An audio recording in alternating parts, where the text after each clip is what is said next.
So War 130 is over, ending with a resounding Warden victory in this East v West conflict. The Blue Army carved up the green from Terminus to Endless Shore to Drowned Vale, yet despite it all, one hex never fell. Even despite being sieged from all sides, kept under assault for a near 2 weeks they held. So what hex is that?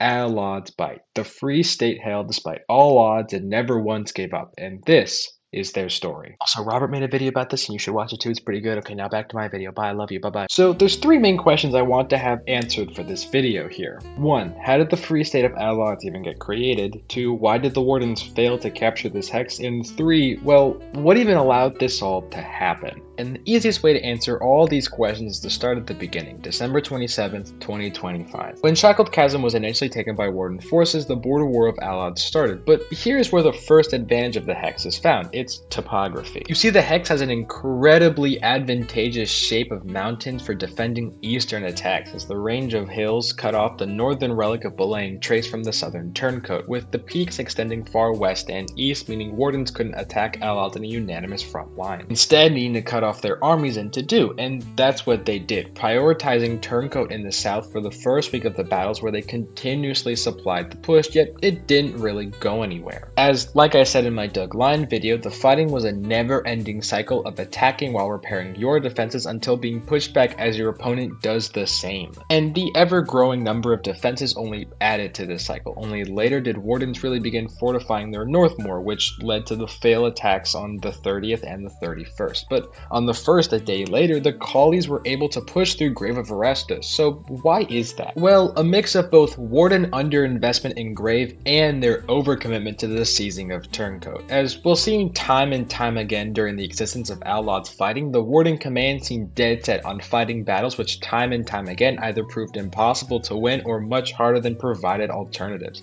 And here showed the consequences of such a foolish way of fighting. Over January 1st to the 3rd, Colonials pushed back into Shackled Chasm and reclaimed the entire eastern side of the hex with relative ease, and because of the Wardens oversupplying and entirely focusing on turncoat, it led to the swiftness of this counteroffensive. Now, unfortunately, these gains were short-lived. By the 4th, Wardens had succeeded in resetting the boundaries back to fighting in Allods, but this push was just showing Colonial commitment, maybe not just to win this war, but to stop the Wardens from taking an inch of the hex. Once the Wardens had returned to the initial fighting ground, they changed up their battle plans. Rather than continue a full reinvestment of turncoat, they turned their eyes north to begin approaching Belaying Trace, which soon fell under assault as now the full might of the Wardens came ever closer to the relic. And over the next day or so, the Wardens relentlessly carved their way through the Colonials' deep dug entrenchments, each mile taking hours to destroy, and only the use of dozens of medium tanks and 2 super heavies ensured the Wardens could pierce further through the Colonials' concrete. But as per usual, the defenders didn't let a single inch go unpunished as they relentlessly fought back and pushed Wardens away each moment they can. But despite their efforts, Wardens destroyed the relic and pushed onward. Taking a small step back, it's something important to mention here is, well, the time cycles.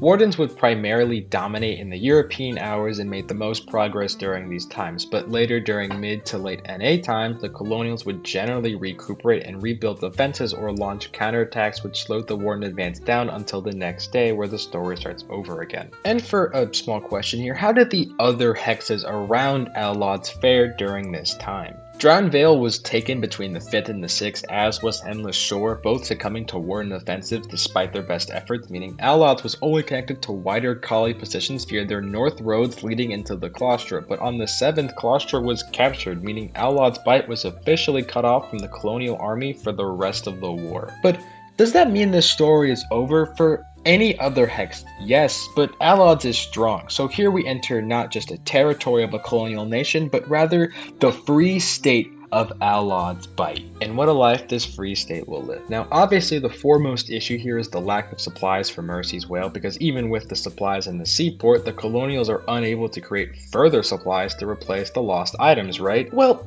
There's a detail I failed to mention. Allods Bight is, well, a super hex. For the unaware, a super hex is simply a place which is able to survive completely self-sufficiently, having all, or almost all, necessary functions needed to keep up a war. For Allods here, it held every single needed resource apart from components, which was an issue, but the amount of shipments of both tanks and components the Hex had received before being cut off did alleviate the problem for the course of the fighting. Back in our free state now, though, the Wardens had gone full force here, pushing with all might to take out both Bleh, Trace, and Turncoat, which they did on the 6th before soon arriving and destroying Homesick, leaving Mercy's Whale as the next target for both main roads. But thanks to Kali efforts, the North Bridge was denied entry, leaving the South as the only way for the Wardens to take the city. Now, up to this point, the Wardens were using the invasion bonus to hold a population advantage over Kali forces, but when they reached past the relics of Bleh and Turncoat, they also didn't get rid of their invasion bonus. But that led to a situation wherein Colonial partisans would sneak far behind enemy lines and claim the border bases, setting up logi-cutting operations which would go on for some hours until some smart guy thought he was the brightest brain in the world and claimed Bleh Trace, effectively ending the invasion bonus of the Wardens and giving them much less of an advantage here. Now though, is the real shit, the real meat and bones, the Battle of Mercy's Whale proper. Wardens amassed in the south and created a forward operating base, relentlessly pushing north against a bitter Colonial line as both sides threw everything at the battle. Colonials protected their salvage mine with their lives to keep their vital supply points stable. And even despite the temporary loss at the seaport and Warden's advancement to the Kali's town hall, the Colonials kept at it and were able to push the Wardens back to the edge of town once more, and this is where Mercy's Whale stood for the next several hours until War 130 came to a close around midnight. But there's one last question here I kinda think it's important to ask. Why didn't the Wardens just flank from another road? For Allods Bight, there's 3 main land paths from Shackled Chasm, from Endless Shore, and a path from Drowned Vale and the Claustra, which both lead to the same roads. They're basically the same thing. But why didn't Wardens push from any other route? Well, I think there's a few main reasons here. 1, Wardens were committed to taking Mercies from the west where they had started. 2, they most likely didn't know how tough defenses were from the other paths, so they could have potentially damaged their main assault just to get stuck on another different road. And 3, I think personally the Wardens just didn't want to damage their pride. They were this close to the town hall and it'd be a mission of failure in some sense to just give up here and attack a different way, which also probably explains why no major naval vessels joined in to help take Allods in these final days. But of course this is just a case of a wise mystical tree trying to judge everything with the power of hindsight. Oh, why didn't they just attack with 10 million RSCs and battleships? The war was gonna end in like a day. Why the fuck would they do all that? Or maybe they really were just stupid, I don't know. But before you go thinking this is all over for the Free State, they have one final punch to shoot before this all goes down. Remember how the northeast road of Allods leads to Endless Shore? Well, the Wardens apparently forgot that fact, as they left both Enduring Wake and Saltbrook Channel near entirely undefended, which led to, in the war's final moments, the Colonials bum rushing the Hex, taking Enduring Wake and destroying Saltbrook's town hall. Hell, we were close to taking it, I would know. I was driving the CV.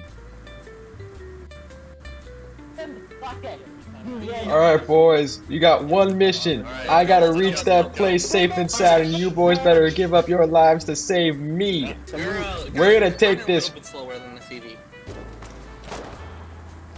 control the road. Everything else doesn't matter. Hold on, leave it. Okay, hold on. Alright, everybody. Let's go into the city. Let's go. Block the block. Go. Clear all the buildings. Clear the buildings. Medic.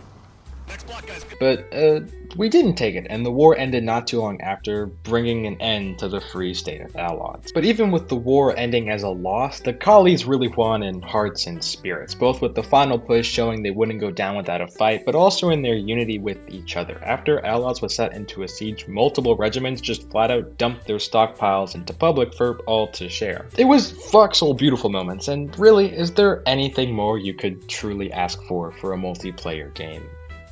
So that's the end of this video. Thank you so much for watching. I tried to get this video done before War 131, but when it started on Friday at 1 p.m, I kind of just gave up and said I'll finish it whenever I finish it. But I hope the effort shows, despite how quick this video came out.